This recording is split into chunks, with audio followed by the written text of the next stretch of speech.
रहमान रहीम। आज की बात में आज हम बात करेंगे। हमने 2 सेशन किए हैं। डेल कार्नेगी की किताब है हाउ टू स्पीक, किस तरह स्पीक करनी चाहिए, और पब्लिक स्पीक का उन्होंने टिप्स दिए हैं। बहुत मशहूर किताब है। तो इसमें 3 उन्होंने टिप्स दिए हैं। बात बहुत काम की है।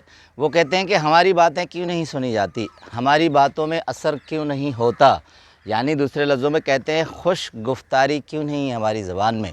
तो उस खुश गुफ्तार बनने के लिए उन्होंने 3 हमें टिप्स दिए हैं, 3 राज बताए हैं, 3 काम की चीज़ें बताई हैं। 2 सेशन हम कर चुके हैं। यानी कहते हैं अपनी मादरी ज़बान मदर लैंग्वेज में वोकैबुलरी ज़ख़ीरे अल्फाज इस्तेमाल करें। दूसरा कहते हैं रीडिंग बुक्स, आप किताबें पढ़ें, उससे आपके बहुत से नए नए ख़यालात जन्म लेंगे, जहन में आएंगे। आज तीसरा टिप्स वो दे रहे हैं, वो कहते हैं कि ज़बान की इस्लाह करें। यानी हम जो ज़बान बोलते हैं, लैंग्वेज बोलते हैं, उसमें इस्लाह नहीं होती। वो मसाला, वो चीज़ें क्या है, वो बताते हैं डेल कार्नेगी साहब। उसमें एक एग्जांपल देते हैं। कहते हैं कि फर्स्ट वर्ल्ड वार थी, तो उसमें फ़ौजियों का एक दस्ता था जो जंग के लिए जाना था। उस कैंप में एक मौज़िज़ और सीनियर पादरी को लाया गया। वो पादरी आए तो कहते हैं उस फ़ौज के दस्ते से मैं खुद मिला था। डेल कार्नेगी कहते हैं तो उस दस्ते से मैंने पूछा था कि आप कैंप से जो जा रहे हैं तो जंग किस मकसद के लिए जा रहे हैं फर्स्ट वर्ल्ड वार में। तो कहते हैं मुझे चंद लोगों और साथियों ने बताया, फ़ौजियों ने बताया कि हम किस मकसद से जा रहे हैं।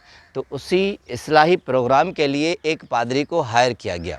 अब कहते हैं कि वहाँ पादरी जिस कैंप में वहाँ सेशन कर रहा था, उनको अहमियत बता रहा था, जंग की अहमियत, और अपने जवान होने का सबूत उनको दिला रहा था।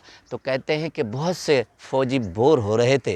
कहते हैं काफ़ी फ़ौजियों को ये जहन में आया कि वो पादरी की बात मत सुने और निकल जाएं। वो जैसे ही उस तरफ मुड़े तो दरवाज़े पे एक दस्ता मौजूद था हथियार लेकर, जो उन्हें जाने नहीं दे रहा था। अब डेल कार्नेगी लिखते हैं कि वो मजबूरी में उस पादरी को सुनने लगा। अब मतलब अक्स करते हैं, कहते हैं कि पादरी मौज़िज़ था, पादरी मज़हब की बातें कर रहा था, मगर पादरी की ज़बान में वो वजाहत नहीं थी, वो एक्सप्लेनेशन नहीं थी, वो बातों में दम नहीं था, खुशगुफ्तारी नहीं थी। वो मौज़िज़ था, किसी ओहदे पर था, फ़ौजियों को मजबूर किया गया कि सुने, मगर वो उसे समझने के लिए तैयार नहीं थे।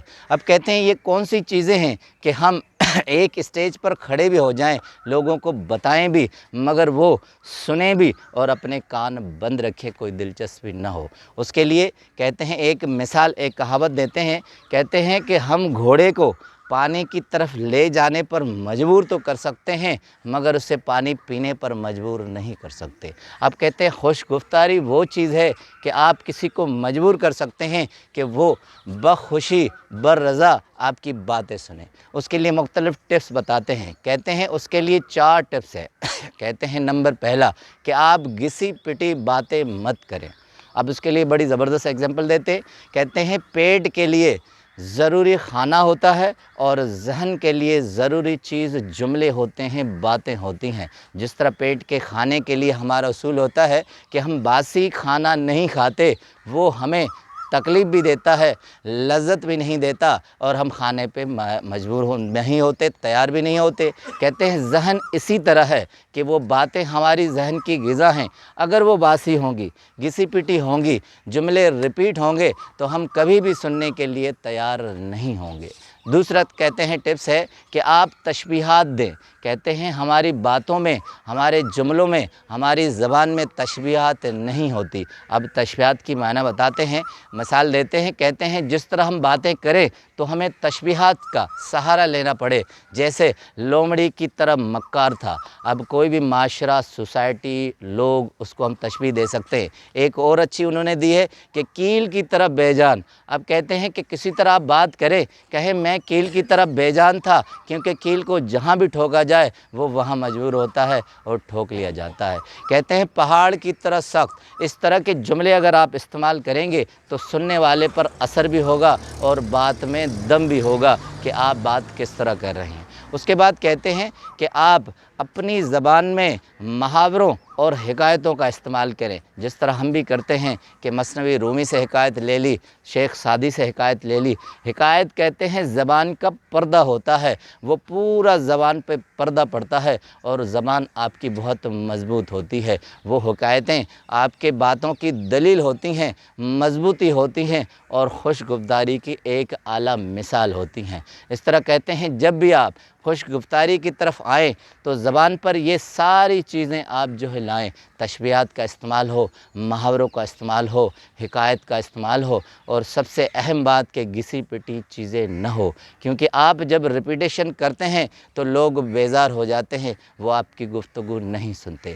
اب لاسٹ میں مقصد نکالتے ہیں کہ جب تک آپ زبان کے اچھے چناؤ، اچھے الفاظ کے ساتھ نہیں آئیں گے تو آپ یاد نہیں رکھے جائیں گے۔ اس کے لیے ایک مثال دیتے ہیں، کہتے ہیں ایمرسن انگلش رائٹر ہے، ان کا ایک مضمون ہے خود اعتمادی۔ انہوں نے بہت اچھا جملہ اس میں کوٹ کیا ہے۔